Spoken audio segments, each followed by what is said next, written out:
अवतार होता है। तो महाराज प्रभु श्री कृष्ण जो हैं वो इस भूतल पर आए बाल रूप धारण करके। कंस को पता चला कि कंस को मारने वाला उसका काल गोकुल में जन्म ले चुका है।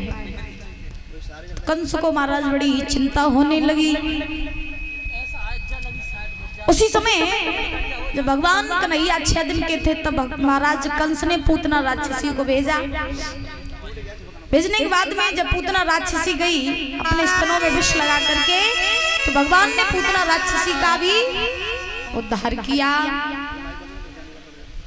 उसके बाद अघासुर, बकासुर, सक्टासुर, बहुत अनेकों राक्षस कंस ने भेजे, लेकिन भगवान ने सबको मार दिया। फिर भगवान ने गोकुल में रह करके अनेकों लीलाएं की। सबसे पहली लीला रही भगवान की माखन चोरी लीला। सबसे पहले भगवान ने माखन क्यों चुराया? क्योंकि कहा जाता ना कि भगवान के जो चरित्र हैं वो बड़े ही विचित्र हैं दादा। और भगवान के चरित्र को वही समझ सकता है जो भाव से समझ सकता है, जो भाव से समझेगा। जो मन से भगवान के चरित्र को समझता है ना, भगवान के चरित्र उसी के दिमाग में फिट हो जाते हैं, उसी के मन में बैठ जाते हैं। भगवान को कभी दिमाग से नहीं परखा जा सकता है, भगवान को तो हमेशा मन से परखा जा सकता है। भगवान कन्हैया घर घर इसलिए जाते थे कि मेरे भक्तों को मेरे विरह में तड़पना न पड़े और मेरा ज्यादा इंतजार न करना पड़े। तो भगवान कन्हैया गोकुल में जितनी भी ग्वाल बालाएं थी, जितने भी ग्वाल बाल थे, उन सबको बड़ा ही प्रेम करते थे। तो जिस दिन भगवान गोपियों के यहाँ माखन चुराने नहीं जाते थे, परीक्षित महाराज,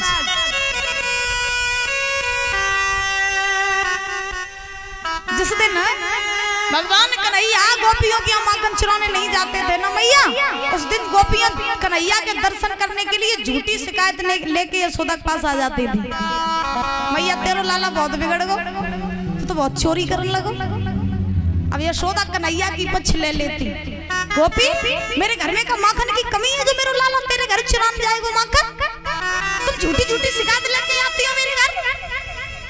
अब भगवानों गोपियों से मैया यशोदा से कह देते, माँ जो सब झूठी झूठी शिकायतें करती, हम काऊ के घर में चोरी करने नहीं जाते, तो सब झूठी शिकायत लेके आती। तो इसलिए भगवान ये चाहते थे कि मेरे कारण मेरी गोपियों को ज्यादा इंतजार न करना पड़े, तो भगवान स्वयं ही गोपियों के घर चले जाया करते थे। उसके बाद भगवान ने अनेकों लीलाएं की। जब कंस के उत्पात ज्यादा बढ़ने लगे तो बाबा नंद सोचने लगे कि हमारे कृष्ण को हो सकता है कि गोकुल में कोई हानि न पहुंच जाए, तो हम ये गोकुल ही छोड़ देंगे।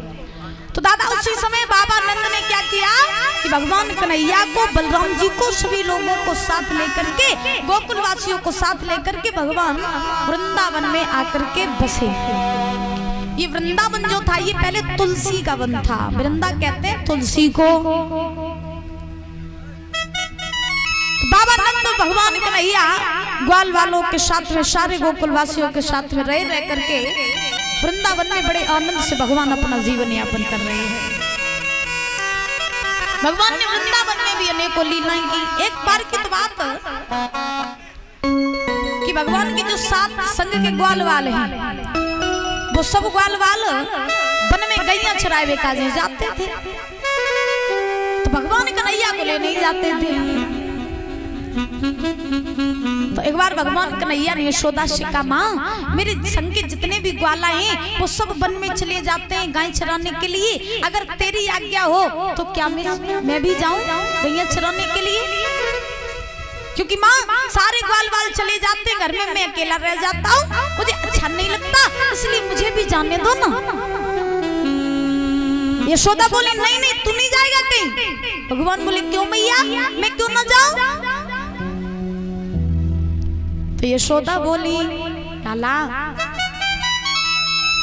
तू जाता है ना तो सबसे पहले तो तू कहीं भी चला जाता है तो मुझे घर में अच्छा नहीं लगता है, और वृंदावन में हम लोग नए नए आए, यहाँ तू कहीं रास्ता भूल जाएगा, कहीं भटक जाएगा, इसलिए मैं तुझे कहीं नहीं जाने दूंगी।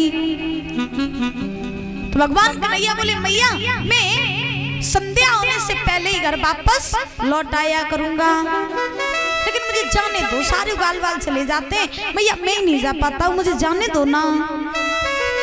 तो भगवान कन्हैया ने जब जिद पकड़ी तो यशोदा ने जवाब दिया लाला जाना चाहते हो तो चले जाओ, लेकिन मेरी एक बात ध्यान रखना। कौन सी? कि वृंदावन में तुम हर जगह जाना लेकिन एक जगह नहीं जाना। कौन सी जगह?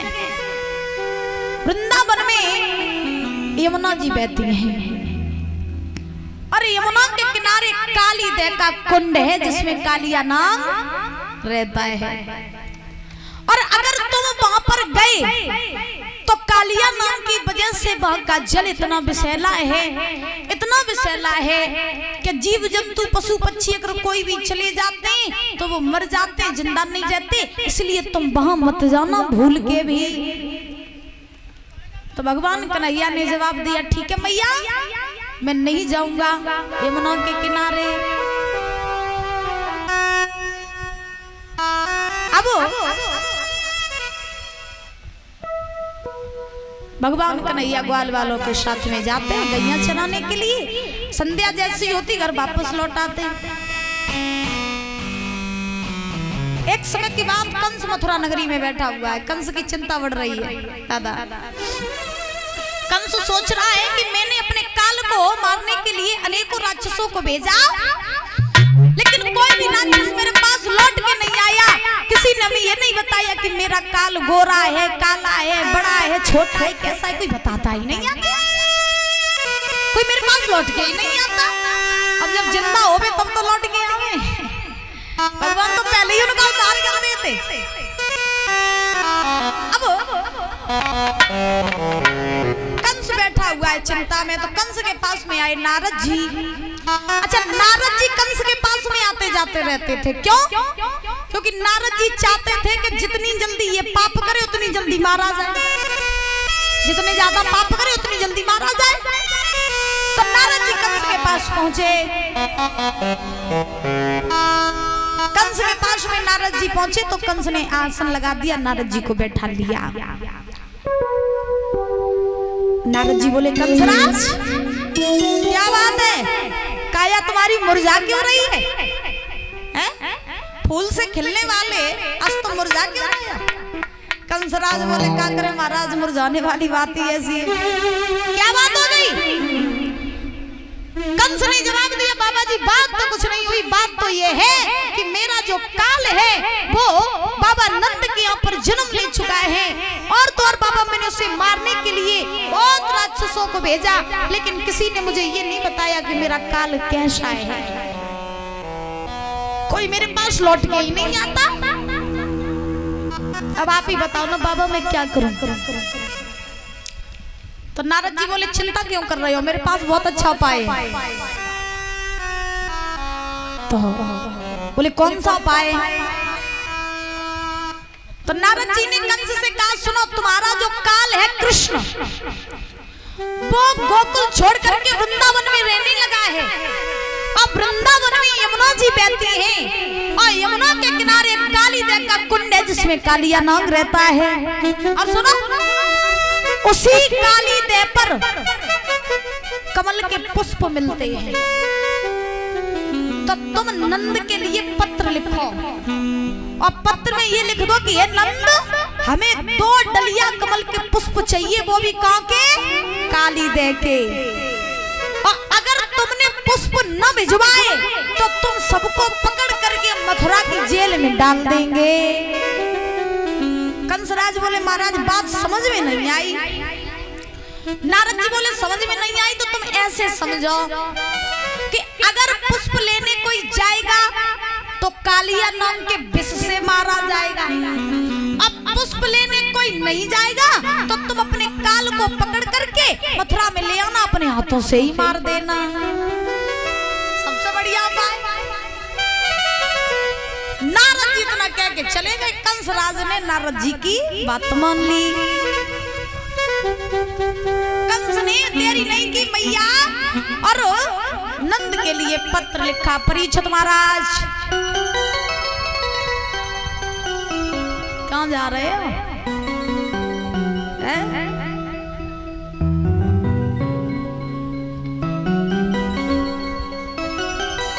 तो महाराज कंस ने नंद जी के लिए पत्र लिखा और पत्र में लिख दिया कि हे नंद, मुझे काली नहर के किनारे से 2 डलिया कमल के पुष्प चाहिए और अगर तुमने पुष्प न भिजवाए तो तुम सबको पकड़ करके मैं मथुरा की जेल में डाल दूंगा। मंत्री के द्वारा पत्र पहुंचाया नंद के पास। नंद ने पत्र पढ़ा। नंद सोचने लगे आगे कुआ पीछे खाई, अब जाए तो जाए कहाँ? हाँ, पुष्प लेने कोई जाएगा तो भी मारा जाएगा और पुष्प लेने अगर कोई नहीं गया तो फिर जेल में डाले जाएंगे। अब करे तो करें क्या? तो बाबा नंद चिंता में बैठ गए। तब तक माँ यशोदा आई। तो जब माँ यशोदा आई तो आकर के महाराज यशोदा ने नंद को उदास देखा। प्रश्न कर दिया, महाराज आप क्यों उदास हो? आज से पहले मैंने कभी आपको उदास नहीं देखा, कोई बात हो गई? तो नंद ने सारा हाल बताया कि कंस के यहाँ से पत्र आया है, बताओ करें तो करें क्या? तो यशोदा भी रोने लगी। तब तक भगवान कन्हैया आए यशोदा के पास खेल करके। भगवान कन्हैया बलराम जी और जो पास में आए, भगवान ने यशोदा से कहा माँ बहुत तेज भूख लगी। भगवान कन्हैया ने यशोदा से कहा माँ कुछ खाने के लिए हो तो दे दे। अरे मांगी रो माखनी रोटी कन्हैया भैया,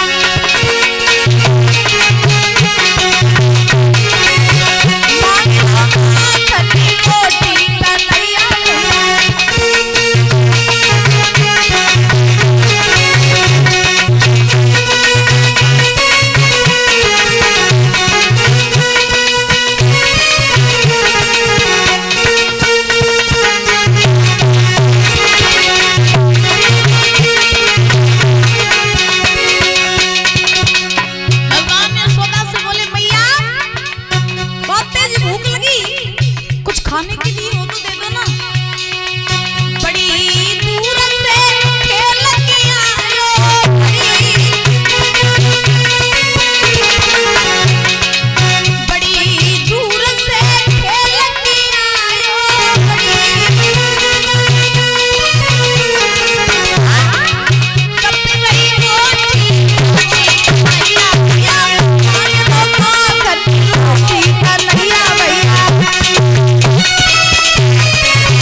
बहुत तेज भूख लगी, कुछ खाने को हो तो दे दो ना।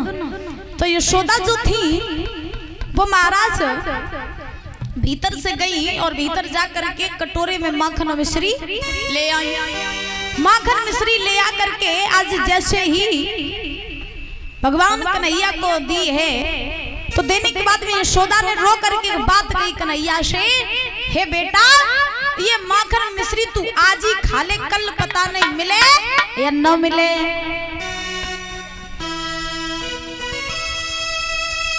अच्छा यहाँ पर एक प्रश्न वाली बात है, एक शंका वाली बात है कि ये नंद और यशोदा जो थे इन्होंने ऐसे कौन से पुण्य किए थे जो भगवान कन्हैया इनके यहाँ पर बालक बन के आए? सोचने वाली बात है, क्योंकि भगवान का अवतार हुआ था मथुरा की जेल में देवकी वसुदेव के यहाँ, और भगवान तो जगत के पालनहार थे।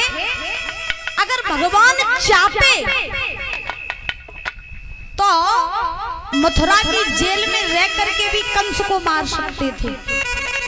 फिर ऐसा क्या कारण था जो भगवान कन्हैया मथुरा में न रह करके बाबा नंद और यशोदा के यहाँ पर रहे। क्योंकि एक बात और कही जाती है दादा कि भगवान की कृपा उन्हीं के ऊपर होती है जो भगवान के परम भक्त होते हैं, उन्हीं के ऊपर प्रभु की कृपा होती है। तो नंद यशोदा के ऐसे कौन से पुण्य थे जो महाराज इनके यहाँ पर भगवान आए और आ करके आंगन में खेले, यशोदा का स्तनपान किया।